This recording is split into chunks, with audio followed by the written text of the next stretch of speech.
Fantastic. How's it going, guys? It's going good. Episode 2 of our return. Officially episode 108. Yeah, but I mean, I feel like we can still kind of use the return. Well, it's like saying like Doctor Who, like episode whatever, but then there's Doctor Who the reboot series episode, like whatever. Mm-hmm. No, yeah, I like that. Ooh. So are we in the second Doctor, or? We're still in the early parts where Eccleston, the effects are way, way cheaper. Well, we haven't regenerated yet. That'd be great if we said we were regenerating and we just get a whole new group of people to record for us. That would kind of be funny. With AI, we probably could. No, here's what happens. We regenerate into each other. So Jeff has to start doing the research now. Wait. Yep. As long as it's not me. I was more thinking like we just only just like redubbed over us. That'd be funny. It'd be like it's like ADRs for podcasting. Jeff's a voice actor. How about we just have him do or Jeff does really good voices. I was gonna say let's. He does really good voices, so let's make him do it. Like Kronk, you now have to be at the. You have to be on the podcast. Kronk could be just go. Oh yeah, it's coming all together. It's all coming together. Henry Tudor. Thanks to all our listeners for the very excited response to our first episode back. Yep, and I hope you're patient enough to wait for a whole nother month to hear from us again. Hey, we told them it would be a month. Yeah. It's still difficult to get the time to put this together. There'll be nights where we're like, we can record tonight, and then our kids will drive us nuts, and I'm like, I can't do anything tonight. I just need to go to sleep. So, thanks for the patience. Happy. And I will say, all of the patience does pay off because I had enough time to rewatch. I don't remember if I had finished rewatching the Tudors. I think you're still going through. Okay, so I finished the Tudors, started and finished Spanish Princess, started and finished White Queen, started and finished White Princess. So you just gotta collect them all. Oh my god, you guys, I forgot how bad. So I never finished. I had started the Spanish Princess, which is about Catherine of Aragon. Spanish Princess. I never finished it, and I remember why. So I actually wrote notes in my phone to keep track of the ridiculousness of that show. So Okay, give us some of those notes. Okay, it's not extensive, but okay. Here's one thing that really fucking pissed me off. Okay, so in the Spanish Princess, Catherine of Aragon is sent to England in real life too. She's betrothed to Arthur, Prince of Wales, she's betrothed to Arthur, Prince of Wales as a child, and she's sent over to England, still as a child, and they get married. He dies real quick. She wants to marry Henry VIII, and the twist on the show, which is based on a Philippa Gregory book, so the twist is that Catherine of Aragon did actually sleep with Arthur, her first husband, but he was like, you will be a great queen and you will make our England like the next Camelot, so you have to marry my brother. And she was like, yes, it's my destiny, so it's totally fine if I swear to God that I didn't sleep with him, but I totally slept with him. So, in the show, Margaret Beaufort, Henry VII's mother, is like this almost Machiavellian villainess. She's the one who's like, no, we can't let that Spanish whore be the queen. She's too headstrong, which is ironic coming from her. But what I wrote in my notes, I was really pissed that the women were made into villains when it was really the machinations of Henry and Catherine's father, Ferdinand, that left her destitute. But they needed somebody to be a villain who was apparently a woman. So they put that on Margaret Beaufort, who, look, she was a politician, so she probably had some shit up her sleeves. We know she was capable of plotting. But my God, pinning everything on her and making Henry VII this oh yes, I love you, darling. You're like, I'll take care of you. By the way, let's get married. Just kidding. You can now marry my son. Just kidding. You can't marry my son. He's just like a fool who bumbled into the throne. Fucking hated it, guys. Drove me nuts. Really bothered me. So that's one. Two, there's a scene in, I don't even fucking know which season. There's a scene in either season 1 or 2 where Catherine of Aragon is like, she's like 20 something. And she meets a little Anne Boleyn, like a tiny little 8-year-old Anne Boleyn. Little Annie?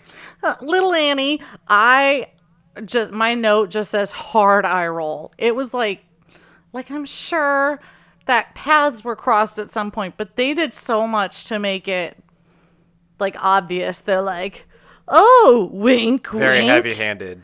Look at Yeah. this. It was obnoxious. It's like watching any movie today that's like a legacy sequel or like a prequel to something that's important, where they like really heavy hand a reference to a previous movie of any Yeah, kind. you're like just expecting them to look at the camera. I think like a Marvel or a Star Wars Yeah. movie where it's Yes. like, hey, Yeah. you know this guy? You know this guy? Yes, it's painful. And then, okay, so Catherine of Aragon, her mother, Isabella of Castile, was a warrior queen. She was called the Warrior Queen. And she definitely was a badass, but it was annoying how much they showed that in The Spanish Princess. To the point where Catherine of Aragon had a fucking dream about her mother showing up in full-ass armor. But I haven't gotten to the best part. In real life, Catherine of Aragon, Henry VIII went off to France to try and do heroic shit. And Catherine was left as regent, and so James of Scotland was like, this is a perfect time to invade England. So Catherine gathered up an army and went and fought, and I believe it's called the Battle of Flodden. Killed King James, badass, not herself.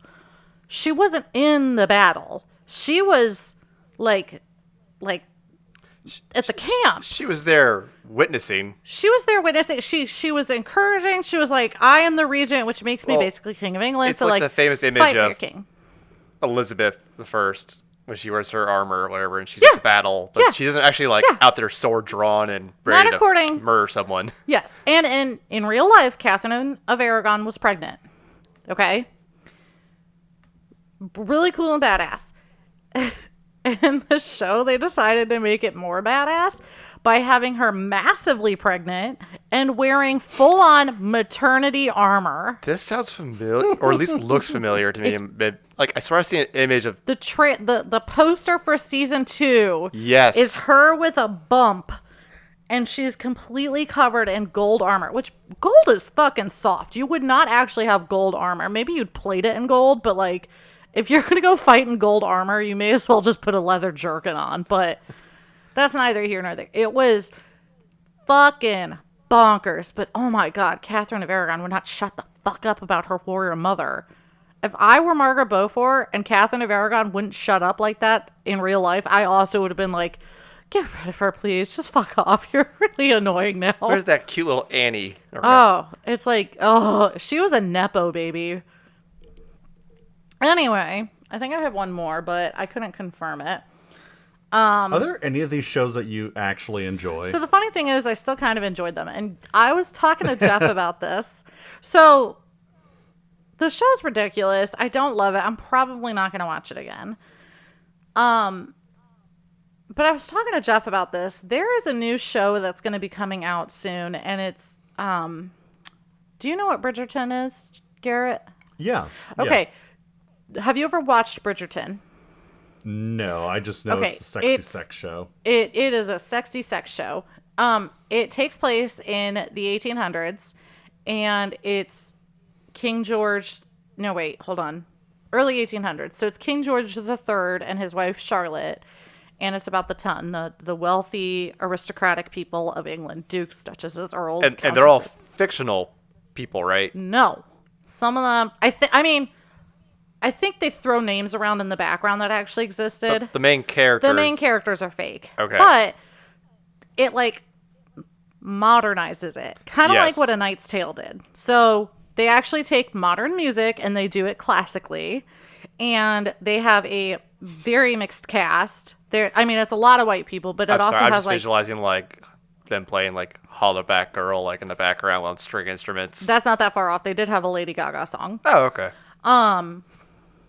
So they have like the main dude, the main love interest from season 1 was a black man, and we know in real life there were no black dukes. And Oh yeah, race Paladin comes- guy from Dungeons and Dragons. Yes. Oh yeah. Yes. So, for some reason, I really like that show. And they're going to do one. All I've heard is it's going to be like Bridgerton-esque, but in the Tudor times. I'm actually looking forward to that. And I don't know why, because that's basically what Reign was, and I trashed Reign. I feel like you can tell when certain shows like these are made of what's popular at the time. Oh yeah. So like when we were watching Spanish Princess, I remember we watched it for the first, like when we first started the podcast, and we were making fun of how it was trying sort of to be Game of Thronesy. Princess, Spanish Yeah, princess, like Spanish this like princess. really dramatic intro title, the look of it, the lighting, everything. Same as Reign was trying to capture in a lot of the like just the popular teeny kind of like the CW-esque kind of shows. Yeah. I can see this is them trying to just capitalize on the Bridgerton craze. It is very much. Which It's a honestly, little late. Bridgerton was like 2 or 3 years ago, wasn't it? No, it's still going on. The 3rd season is starting in like a week. Here's the thing, though. I think what I don't mind about Bridgerton, one, I'm not like super fanatical about that time period. So if there's historical inaccuracies that are like painful, I'm not gonna like know it. But mostly it's that it's people who didn't exist, and it's just showing like the excessiveness of that society, and it's like a Knight's Tale. And I heard that the director of Knight's Tale with Heath Ledger and Alan Tudyk, he did a bunch of modern songs in it, and he said that the reason he put songs like We Will Rock You in the middle of a joust is because that's the equivalent of what their songs back in that time period was. So it was supposed to make you feel the same way that audience would have felt at that time. So I can buy some of that. I can allow for some of that. But I think that what bothers me so much about anything that tries to take the Tudors, like well-known historical figures who are incredibly well documented, and is like, hey, we're going to completely flip everything on its head. We're going to pretend all of this bullshit is happening that didn't really happen when, like, we know for a fact it didn't happen. Do it with Jane Seymour. She's not well documented. That's fine. But don't, like, go about pretending that Anne Boleyn... Look, we don't know a ton about her. We know a decent amount, but not a ton. But don't go around pretending that she had 4 children before she married Henry VIII, you know? it's the point where why bother trying to make him like the show based off the actual real people and not Yes, do the Bridgerton route exactly. where you're like, okay, we're gonna have fictional characters in that time period, and you'll do the same thing where like we'll name drop Anne Boleyn in the background kind Right, of thing, like- rather than make her be the main focus. Yeah. If somebody's like, "Oh, my Aunt Anne Boleyn," I'd be like, "Okay, fine, whatever. I don't care. Like, I'm fine." Like, nobody really knows what happens to Mary Carey's children, so that's fine. Do you know of any shows or movies that do the similar thing where it's a fictional characters in that time period? Because you've watched, I noticed a lot of like historical fiction stuff. Like I think what was it, like Poldark. Like that was a show where like it's fictional characters but in a certain time period. Because I feel like with the Tudors, there's so much information about Tudors and such important people that it's hard to not involve them in some way, I guess. We do know a lot about the Tudors, but there are also really important people in the Tudor time who we don't know anything about. So one of our listeners, she sent me a copy of a book called Fool, and it's about Henry VIII's fool, Will Somers. And the whole intro is like, we don't know shit about him. Like, this is pieced together,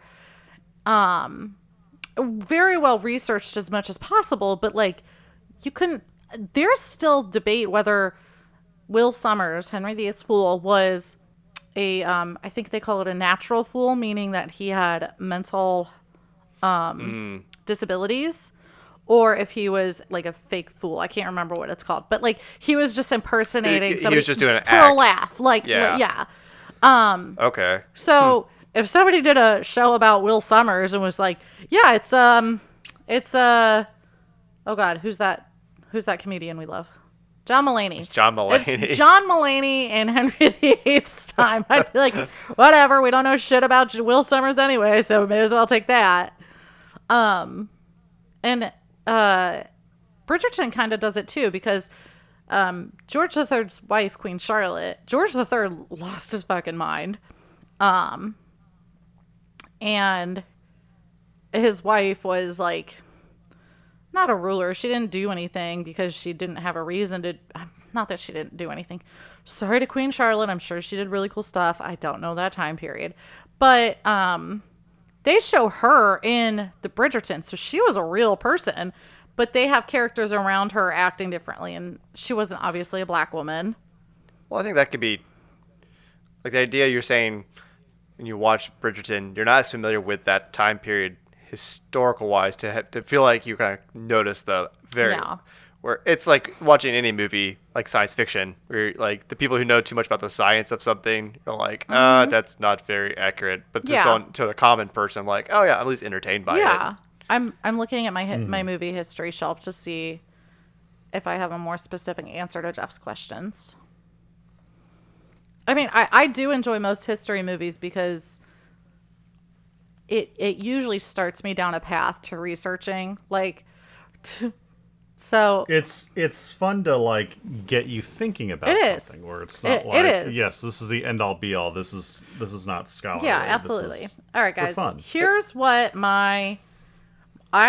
in Wikipedia, if you have the Wikipedia app, you can actually have tabs open. And what happens is I'll usually find a tab or I'll be watching a movie. The rabbit hole. And I'll end up in a rabbit hole and I just open in different tabs. So I have 71 tabs open. Oh my God. And the thing is, I don't realize it because I closed the app, but that doesn't close all the tabs. So here's some of the shit on mine. Okay. The Disappearance of Susan Powell, true crime. The Wretched, a 2020 film by the Pierce brothers. Arsinoe IV, Queen of Egypt, Anne Frank, Hannibal, Hannibal the Carthaginian general, not Hannibal the cannibal. Charles II of England, Death of Elizabeth II, Ireland United Kingdom relations, Maria Carolina of Austria, Downton Abbey, Sonic the Hedgehog room, Spider-Man Across the Spider-Verse. Wait, what? Downton Abbey and starring Sonic. Hold on. Downton Abbey, Sonic the Hedgehog room, Spider-Man Across the Spider-Verse. Robert F. Kennedy's assassination conspiracy theories. Sonic the Hedgehog killed JFK. Sorry for that. He was so fast, no one saw the bullet. From my laugh, that last one was God, Robert F. Kennedy assassination conspiracy theories of Mice and Men, George de Morenchild, Jumanji, the 95 one, Wild Wild West, Robert Oppenheimer, Pompeii, like the actual Pompeii, Vasily Ignatenko, he was a guy who died in the Chernobyl disaster, The Monuments Men, The Exception, Wilhelm II, Pacific Rim, Arthur Plantagenet, the first Viscount Lisle, William Compton, Thomas More, William Brereton, Catherine Brandon, Duchess of Suffolk, Pilgrimage of Grace, Jane Fool, Henry Pole, Nicholas Udall, Ecclesiastical Appeals of 1532, John Fisher, Stephen Gardner, Richard Rich, Maleficent, Elizabeth Woodville, remember that guy. Edward of Westminster, Prince of Wales, Edward Plantagenet, Cecily of York, Junior, the Arnold Schwarzenegger movie. Classic. Margaret Pole, Countess of Salisbury, Evil Mayday, which is something new I learned, and it's because I end up in these rabbit holes. Burley Rectory, Eaters of the Dead. Oh yeah, 13th Warrior. Yeah, don't watch that movie. Read the book. Thomas Riccio, F. Lee Bailey, Kato Kaelin, Monica Lewinsky. We didn't start the fire.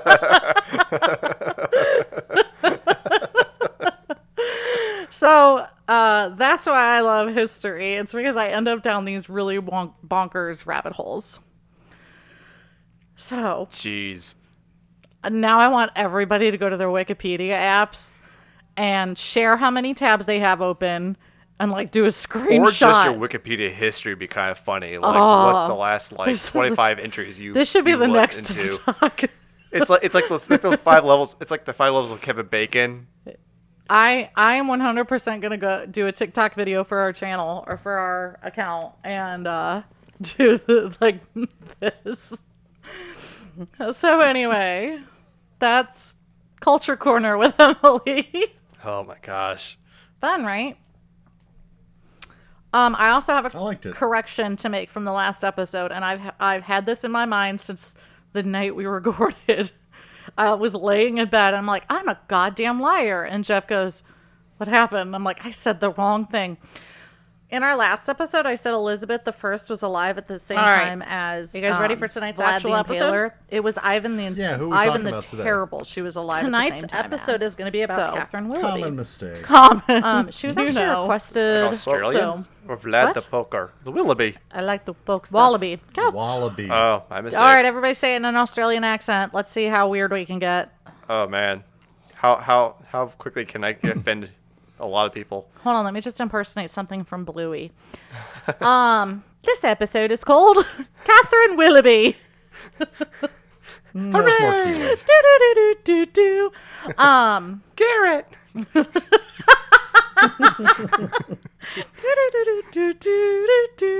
Jeff. Emily. Let's do a Bluey intro Henry! of Henry VIII's wives. Oh my god. I would love that so much. Look, I still don't think anything beats the Bob's Burgers kids, but Yes. okay. So we've got Katherine Willoughby, not Wallaby. All right. So Katherine Willoughby is a very interesting person. I'm surprised we actually didn't get to her in the first go around. Okay. So when Catherine of Aragon came, everybody's named Catherine. When Catherine of Aragon came over from Spain to England, Wait, she's Spanish? yes, you might call her the Spanish princess. So she came over from Spain and she had a retinue of servants. So people who did fucking everything for her.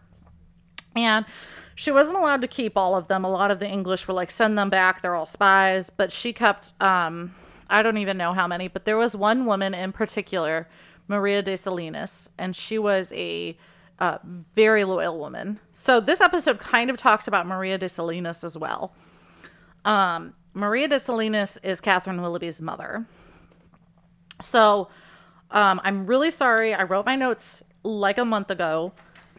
So I'm going to pop around a little bit. So I'm sorry about all the backtracking. Hopefully you guys can keep track. And if you can't, just message me or fucking Google it yourself.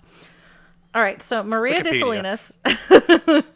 Maria de Salinas was Catherine of Aragon's best friend / servant. So she was born in 1490, which is around the time Henry VIII was born. I'm trying to give you guys timestamps. I'm always obsessed with that part. I'm always trying to figure out mentally like where things are happening and take place. Gotcha. My little brother, he just started listening to the podcast. Sorry, Matt. Don't hate me for all the Catholic jokes. He just started listening to it, and he said he's really reliant on those timestamps. He needs to know years attached to stuff. So, she was born around the time Henry VIII was. Or maybe Arthur. I don't fucking know. Before Henry VIII was anything.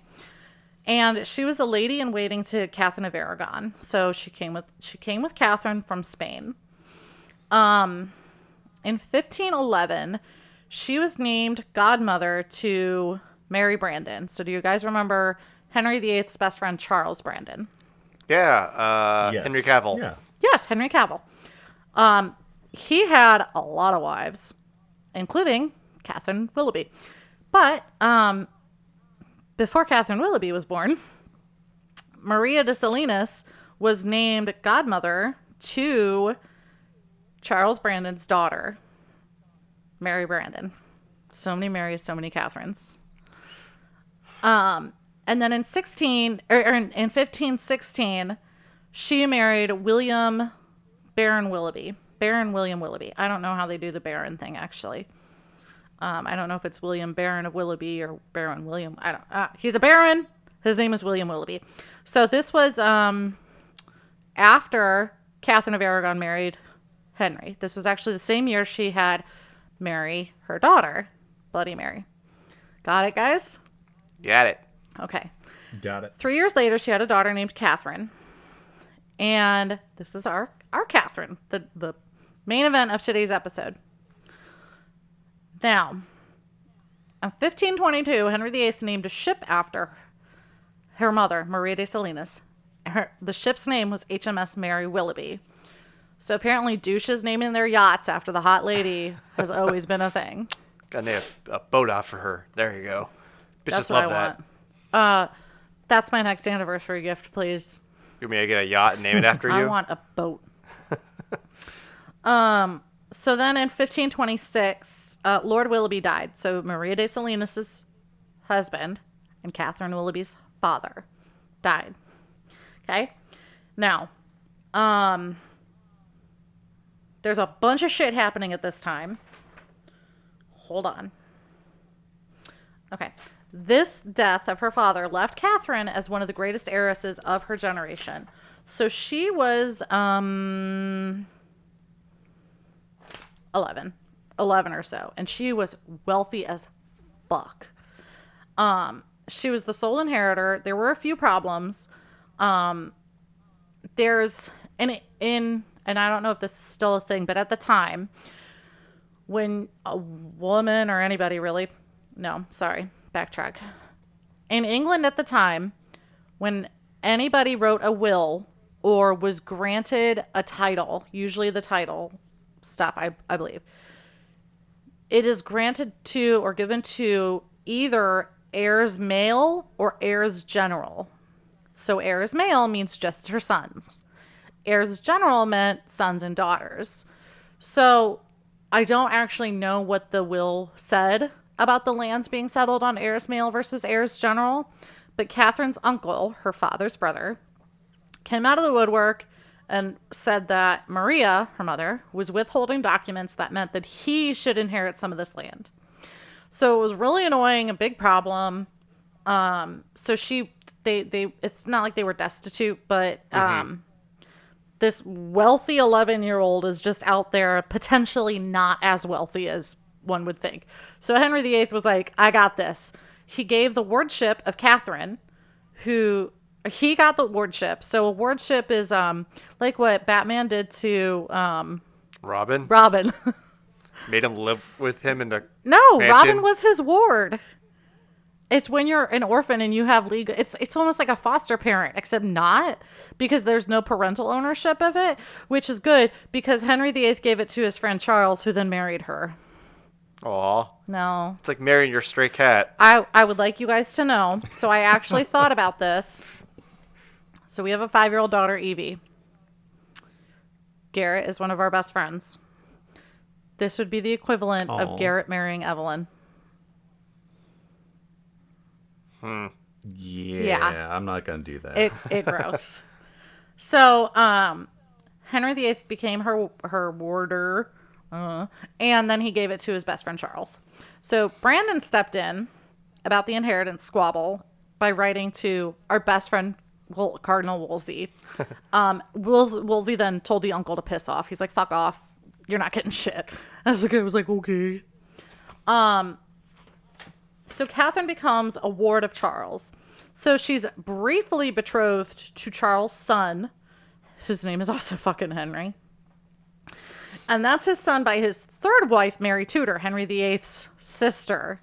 Got it? Got it. Then in 1532, so this was all before 1532. This was during the rise of Anne Boleyn. Mm-hmm. Right? And then in 1532, Maria, Catherine's mother, was fired. Catherine of Aragon was told to tell your ladies all to fuck off. They're not getting shit. You're nobody. You're a dowager princess. You're not a queen, so you don't get any of the ladies in waiting. Then in 1533, Mary Tudor died, Charles's wife, Henry's sister. And Catherine Willoughby served as chief mourner. So she would have been, let's see, she was born in 1519. She was the chief mourner? What? Like chief mourner, main crier. You look like you're good at crying. Here, cry. I think it's meant as like a position of honor. And I don't think spouses can hold it because every time I read about a chief mourner, it's always like a very close friend. It's never a spouse.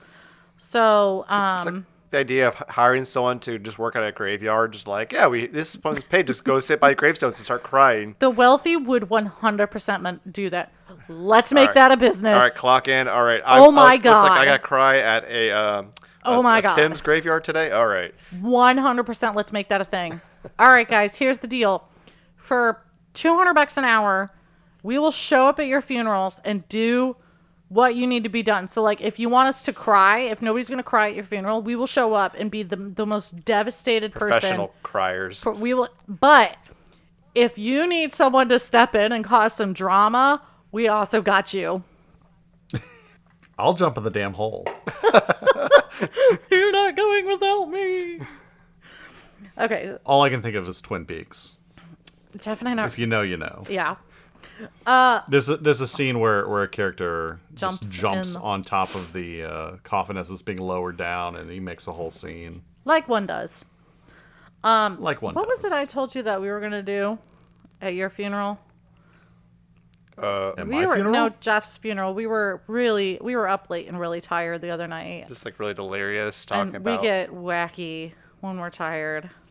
We think we're hilarious when we're tired. Bitch, I'm hilarious 24/7. All right, well, you can cut that. Not the hilarious 24/7. I still am. Anyway, Mary Tudor died and Catherine was chief mourner. So remember, she was born in 1519. So she would have been like 12, right? Like she must have been really good at crying. 6 weeks later, this is what I wrote. Our favorite gossip girl of Henry VIII's court, Chapuis, wrote to the Emperor of Spain that Charles was going to wed Catherine. Here we go. Charles was 49. Catherine was 14. Yeah. Yeah. Now, Charles did it because he would have inherited everything that she had. So it was really just a common sense thing for him almost. I just like the idea of like them at their wedding. They're like, the menu, sir, and a kid's place match for your wife. And for your wife, we brought you some chicken nuggets. Chicken nuggets with mac and cheese. So with that marriage, he became the greatest magnate in Lincolnshire. Probably said that wrong. Lincolnshire is like Worcestershire sauce. It probably is. Let me ask my brother-in-law. Did we tell you guys that the Brit is now officially part of the family? Yep, that was part of our updates. Okay. Yeah. We're officially related to someone who's British. Yeah, by they law. just got back from it. Oh yeah, I remember talking about beaver. How do you pronounce? I could ask Google, but it's more fun to piss him off. Lincolnshire. I was talking to my sister, when she was visiting. So like my sister, born United States, Midwest. When she went there, I asked her, like, was it weird? Like, was he like his accent thicker and like that? And she said, honestly, I'm around him and his parents so much, I hear the accent that when I'm there, I don't hear anything. Yeah. They just sound normal to me. Jeff and I do that when we watch like a lot of Doctor Who. We're like, do they have accents anymore? Yeah, we stop hearing the accent. It's kind of a weird thing to have. All right, well, we're waiting for a response from the Brit. We'll get our pronunciation update soon. Yes. So they got married in 1532. She was 14. And they had 2 sons. His first son was Henry, which I would like to remind you that he already had a son named Henry, who she was betrothed to. This was fine because the first Henry died the year before. Just get a new Henry. No, that same year. He died like earlier that year, and they're like, well, got another. There's no other Henrys. And then in 1537, they had Charles. Okay, so back to Maria de Salinas. She's a badass. In 1536, we all know the year of the Troubles, when Catherine of Aragon was dying. Maria de Salinas begged permission to visit. She asked Henry, she's like, please, she's my best friend. She's all alone. Please let me visit. Was she not allowed to before? No, because remember, they kicked her out. They said, you're not allowed to have any ladies in waiting. So Catherine was sent into exile. Catherine was alone. She had like maybe a handful of servants for everything. Well, I get not having. I just like just not being allowed to even go see her too. She wasn't allowed to see her daughter. Oh, that's crazy. Yeah, she was dying, and she's like, please let me see Mary. And Henry's like, fuck off. Sorry. Sucks to suck. This is why it bothers me so fucking much that the Spanish princess made the women the villains in the show. Like, the men were fucking trash monsters. And it bothered me so much because, yes, women are perfectly capable of also being trash monsters. But it's historically documented what trash monsters they actually were. Oh, sorry. That happened a lot while I was watching the shows. I'd just get angry. Anyway, she wrote and was like, can I please visit? And they were like, no, sucks to suck.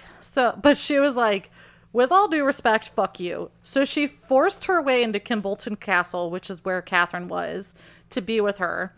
And Catherine of Aragon, this is so sad. She died in her best friend's arms 2 days later. Oh. Yeah. My best friends already know that they're going to be here when I die.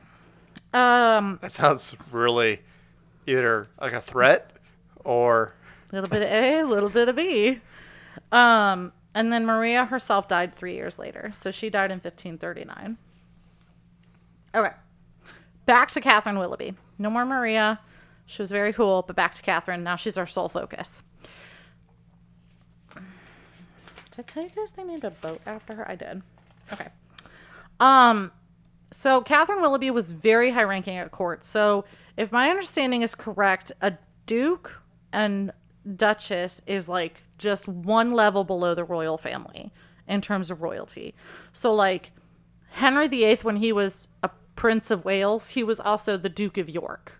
So very high ranking besides everybody but those actually within the royal family. Excuse me. When Anne of Cleves came to England, skip past a few beheadings and deadings. And then when Anne of Cleves came to England, Catherine and Charles were in charge of greeting her. And then when Henry and Catherine Howard went on progress, they also hosted them. So they were still real tight with the king. Charles, besides that one fallout he had over marrying his sister secretly, he really remained in Henry's good graces the rest of his life. So Catherine did nothing really wrong to warrant having her head on the chopping block either. So besides Jane Seymour, Catherine knew all of Henry's queens. She had met them, engaged with them, and somehow, and she might have actually known Jane Seymour. We just don't know. So here's the really interesting thing. Although Maria de Salinas, her mother, was incredibly devoted to Catherine of Aragon and Catholicism, because you can't really have one without the other, Catherine herself was a reformer. So she became super, super tight with Catherine Parr, Henry's last wife.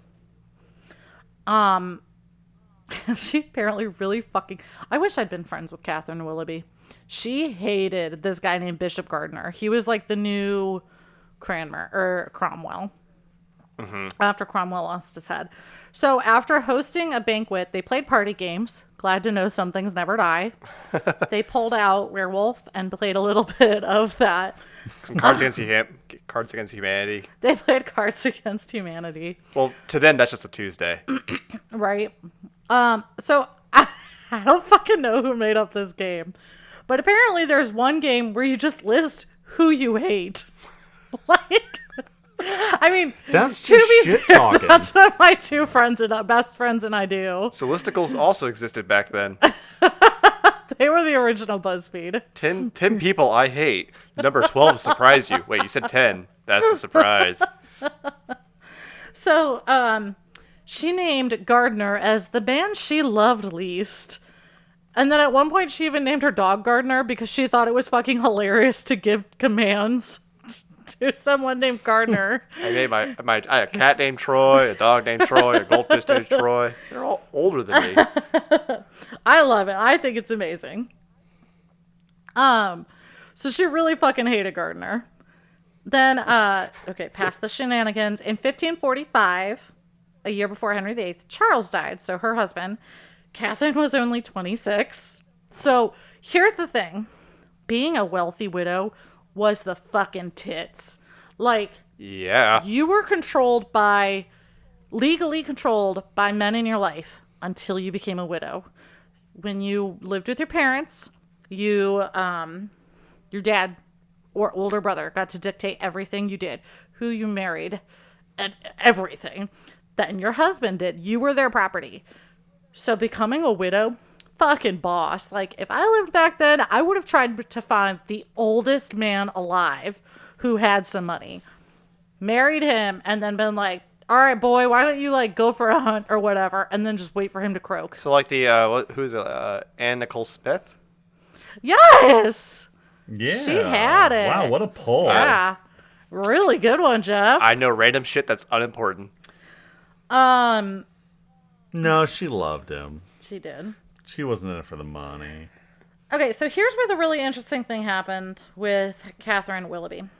Do you guys remember, long time ago, in a galaxy far, far away, we talked about Catherine Parr and how at one point she was accused of having banned books, reformer books, not of Henry's religion. And she was almost arrested and almost lost her fucking head. She had a copy of Da Vinci Code? She did. So she was found with that copy. No, she wasn't. But that happened. Katherine Willoughby was actually there with her that day. And she also narrowly escaped arrest because all the ladies that were with her would have been arrested as well. So that was probably the most danger Katherine Willoughby was ever in. Except when Henry VIII was like, I could marry Katherine Willoughby. And she's like, please no. It's not. So, because at that time, there were a lot of rumors going around that Henry was going to get rid of Catherine Parr one way or the other and marry Katherine Willoughby. I don't know where those rumors came from. Katherine Willoughby was very annoyed by these rumors, as one would be. Those who tried to bring down Parr. I don't know why I wrote this. Those who tried to bring down Parr tried the same with her. I don't fucking know. Either way, everything worked out by Henry dying. So, all the women were safe. Henry VIII was dead. And everyone lived happily ever after. All right. Going back to you saying being a wealthy widow, was there? I'm sure there was like some pressure to like marry and not just be seen as like a husbandless woman. There may have been. Like if Henry VIII's sisters died. Well, really, it's being a wealthy widow, but also all the men around you dying. Really, that's when women are the safest. In that case, how would it work? So you're widowed, but you had children. So say you had a son. Would the son be then in charge of everything? Wait. Update. Update. Lincolnshire. Okay, I was right. Lincolnshire. Lincolnshire. Okay.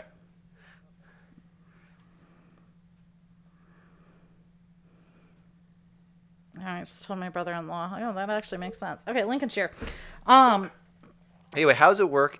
So you had, say, a son, and then... If the son was underage. So... That was actually the best. If you didn't have kids, you were probably going to be highly pressured. But if you did have kids and you were a peeress or one of the like earl's wives, right? Mm-hmm. Countess, whatever. Then the family of them wouldn't want you to marry because then the new husband would have control over the future earl or whatever. Okay, so it would be a better situation to have a child if you have a son. Especially who's going to take over the heir. So before I sent my wealthy old man into the woods, I'd try and get him to knock me up a little bit. Or I'd pay a witch to bring in a secret baby and be like, look what happened, miracle. What? Don't worry, I have a baby guy. Doesn't everybody? So yeah, being a widow was tight, but being a mothered widow. That's the important thing. Having a boy, especially. Well, it's good because to have if you had that a proof that girl- you did love the person at some point. What? It's proof that you did actually love the person you married. Then. Made love-ish, whatever. He's just laid back. He was inside half of awake. England. Now I will say, if you have a daughter and no sons, then that's a problem, because then what's going to happen is what happened to Katherine Willoughby, where her wardship goes to not her mother, which would have made sense, but to Henry VIII and then Charles. So, caveat. Sorry. It's not really being a wealthy widow. I mean, that is tight. Like, it is good to be a wealthy widow. But mostly it's being a wealthy widow when all the men around you are dead.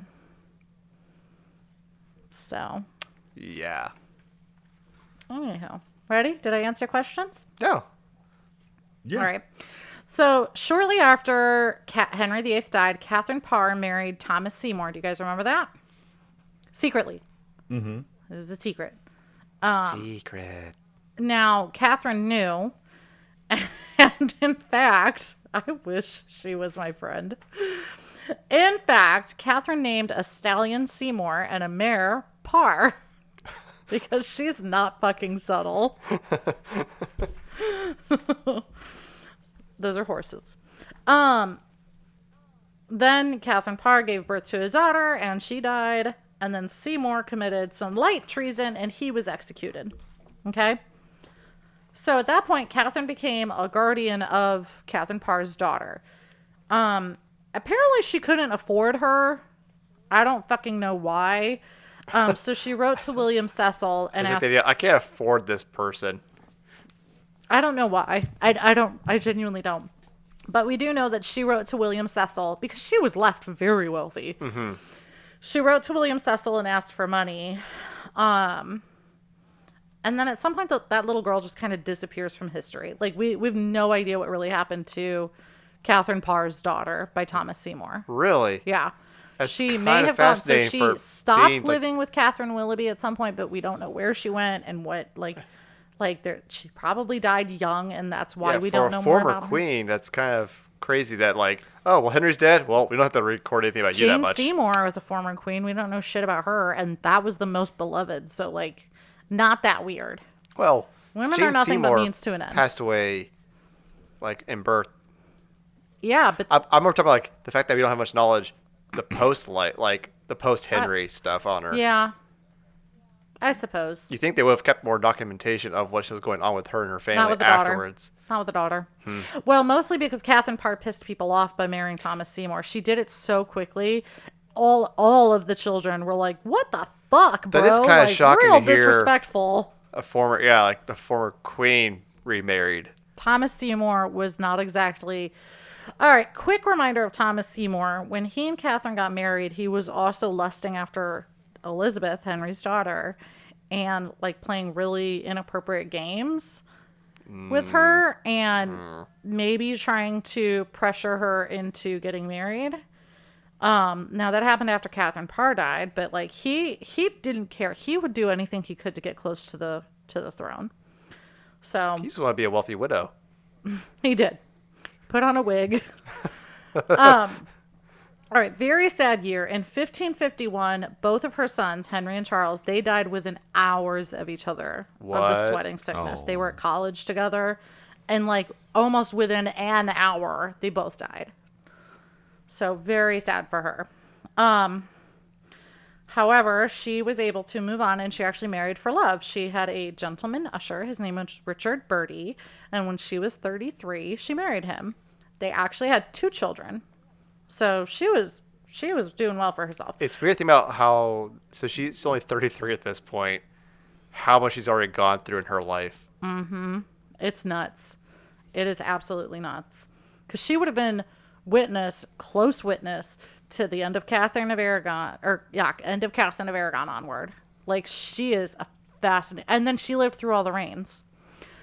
So, they had a daughter named Susan in 1554. Whoa. A unique name. Hey, they invented I a new know. name. Really weird. Just wait until you hear the son's name. All right, so then they invited this man named Hugh Latimer, who was a reformist, to preach at her home. And then Mary came to power. Edward died. Mary came to power, and Mary's like, excuse me, Catholics only. So she started prosecuting them, and Catherine and her husband and her daughter left to live on the continent. Now, at this point, Catherine had like run out of money or like all of it.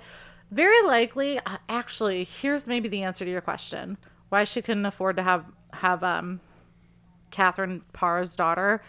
Her son, I think, would have been old enough. Oh, so he probably inherit. Well, hold on. Let me see. When was he born? 1534. Yeah, so he might have been old enough to basically not necessarily inherit all of it, but because he was born in 34. So he would have been like 16, so... Okay. I don't... Yeah, Would maybe. they consider of age? Because like we're used to like modern day where you're 18 is legally... 18. So 18 back then. That's Henry fascinating. Henry VIII could have gotten married at 16, but he was not allowed to rule the kingdom until he was 18. That's what I was just thinking. Like, here they're okay, like, her getting married at like 14 years old, but you're not an adult until you're 18. Yeah, it's weird. So they absconded to the continent. They were like, fuck England, we're not safe right now. They lived a little destitute for a while, and then the King of Poland was like, here, could you just be the admins of Lithuania? Like, it's a lot. Could you guys just, like, be the bookkeepers, the project managers for this country? Please and thanks. And then they had a son. You couldn't even begin to guess his name. Peregrine. What? Oh. Peregrine. So you had a hobbit child. And he was born in 1555. Funnily enough, the same year Hugh Latimer, the guy who preached at her estate, was burned at the stake by Mary. Thankfully, the bloody times did not last long for her, because when Elizabeth I was crowned, they returned to England. Now, at this point, they weren't active in court, but they were still affected. At one point, we talked about Charles Brandon and Mary Tudor's grandchildren, the Grey sisters, and how they just kept marrying people that they shouldn't have married because they were in line for the royal throne, because they were related to Mary Tudor, Henry's sister, and they kept getting married without Elizabeth's permission. And so one of those granddaughters, who would have been her step-granddaughter, Lady Mary Grey, she married up below her station and without permission, so she was banished to live with Catherine in disgrace. So that's kind of the last you really hear about her. She did die in September of 1580, and she was 61 years old. And then her husband died 2 years later. So this woman lived through all of the Tudors with nary a mark. So her husband were married for like 30 years at that point? Yeah, they got married in... No. Sorry, no. Yeah. Because he died... You said he only died a couple of years... Yeah, so she married Richard Bertie in 1552, and then she died in 1580. So yeah, a little less than 30 years. I'm just always fascinated when I see someone actually like last that long together, especially back then. Well, also you and I are life-wise. headed for divorce, so. Oh yeah, of course. Right? Mostly it's that long ago, knowing a couple, and it's nice that they were able to marry for love, especially because of who she'd been initially married to. No, I don't think she and Charles had a bad marriage. It was just like a whatever marriage, this is fine. Mm-hmm. It's nice to have a happy ending in these times. Natural death, yes. Especially for someone who went through everything she did.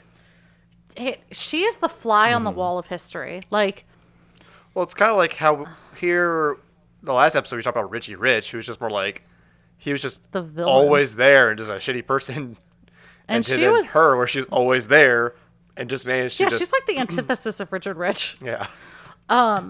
Jeff had a thing at work like a month ago. I don't fucking know. And they were asked, I think the question was like, if you could have any magical power, what was it that was like completely if you unique? have like a superpower that Yeah. doesn't already exist, like what would it be? And I said I would open a window in time so that I could just witness history. Like, I don't want to involve. I just want to like watch it like a movie. Nobody needs to know I'm there. That's all I want. I don't need to step through time. Just let me watch. I'll keep my head. I'll stay in the present with my AC and cold water and lack of diphtheria. But I'd love to watch it. She got that. I mean, she probably had diphtheria once or twice, but she got that view. So she was a very interesting person. So that's the end. Good night. Bye. Later. Yoink.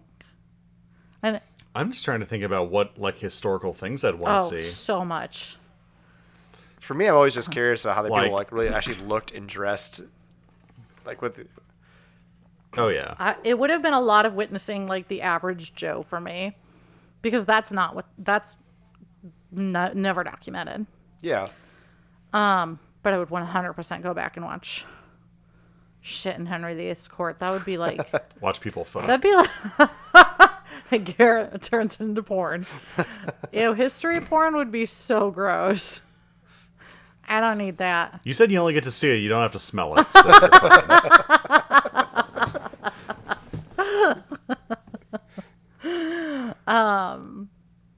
No, I would 100% watch. I watch ER all the time. If I had this window into history, I would be replacing Noah Wyle with Henry VIII and Charles Brandon. That'd be fun. Mostly that, yeah. I mean, there's other shit I'd be interested in watching, like Marie Antoinette. Sorry, lady. The thing is, I can see that being like a twist of like, you're also like a weird like, like a procedural show. It's Law and Order, but history, and I'm just like watching it with popcorn. I would 100% find out where. Oh my God, who's that guy who was killed by the mob? I would find out who D.B. Cooper was. Who was the guy who was killed by the mob and his body was never found? Jimmy Hoffa. That I would solve that crime. It's probably so boring. He probably fell off a ledge or like was on a walk in the woods and he met a bear in the woods. I'd have fun. God damn it, that sounds cool. A procedural show but with history shit. God damn it, that sounds so cool. Coming this Thursday night at BC. Oh, that sounds like a terrible show. I would watch the shit out of it for all 3 episodes. Anyway. Henry's court. Dun dun.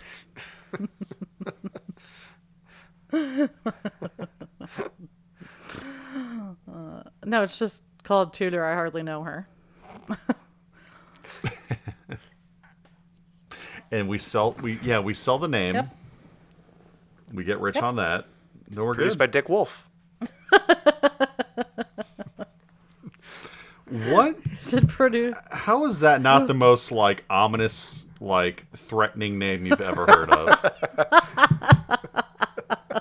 Dick Wolf. It's like, I do not want to fuck with that guy. That sounds like such a fake ass name. Like I just like the idea that his full name is Richard Wolf. He's either Rich Wolf or Dick Wolf. I mean, we just talked about Richard Rich, so. Yeah. Well, he's a rich wolf because, he made Law and Order. He's doing well for himself. Oh, yeah. So that's that. Cool. Well, all right. Well, thank you very much. Is there anything else you've been doing since we last recorded? Because you did at least update that you've been watching all the shows. And then you're reading the book, The Fool, which you did get from one of our listeners. I did. Thank you so much. Anything else you're reading or doing right now at the moment? I'm reading a book called The Duchess Countess, but that's not about the Tudors. That's about a really interesting woman from the late 1700s in England, and she was accused of bigamy. So I'm just reading about her, but I don't think I've got too much else going on besides just like researching episodes and memeing shit and finding jokes on history on TikTok. So, sorry to disappoint. If there's any movie you guys want me to cover, send me a rec and I will 100% watch it because Jeff usually dictates what movies we watch. I have a lot of homework movies.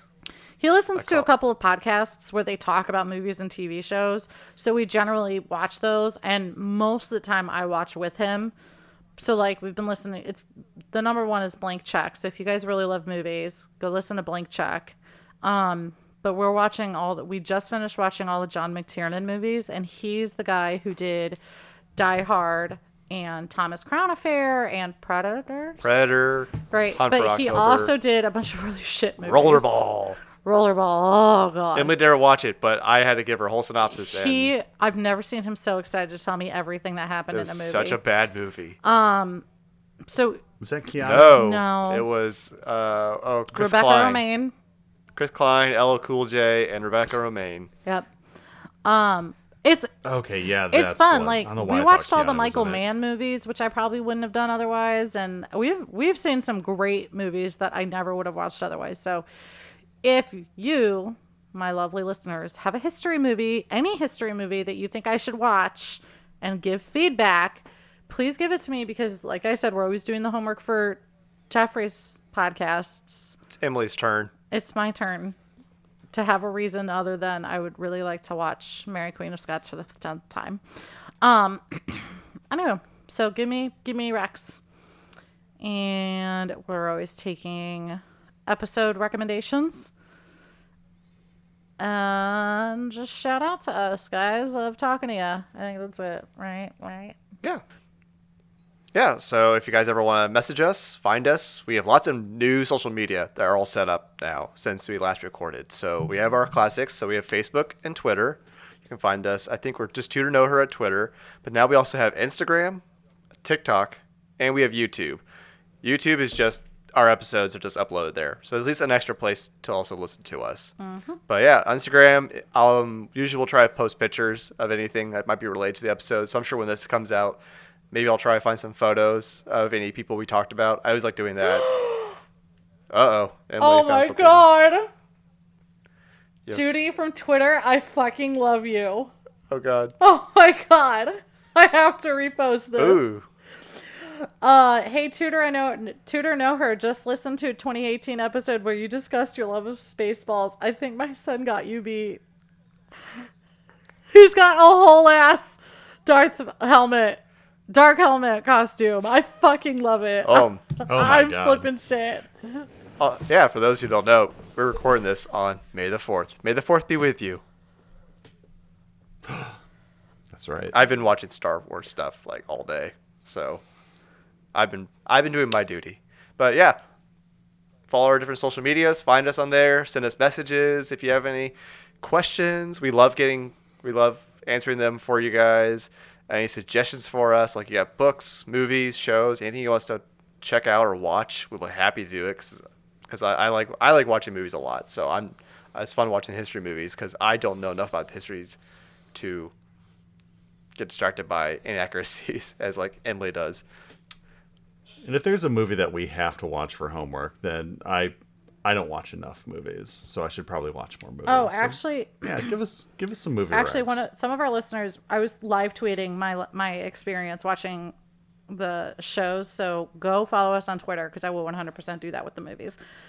But we were told to check out. I was told to check out Anne Boleyn, 500 Years of Lies by Haley Nolan, and that was awesome. And then I also found a really cool website where they talk about fashion in like historical fashion, but I can't find it. I didn't save it, so I got to find it again. I'll reshare it with you guys because it's very cool. But they talk about a lot of Tudor stuff.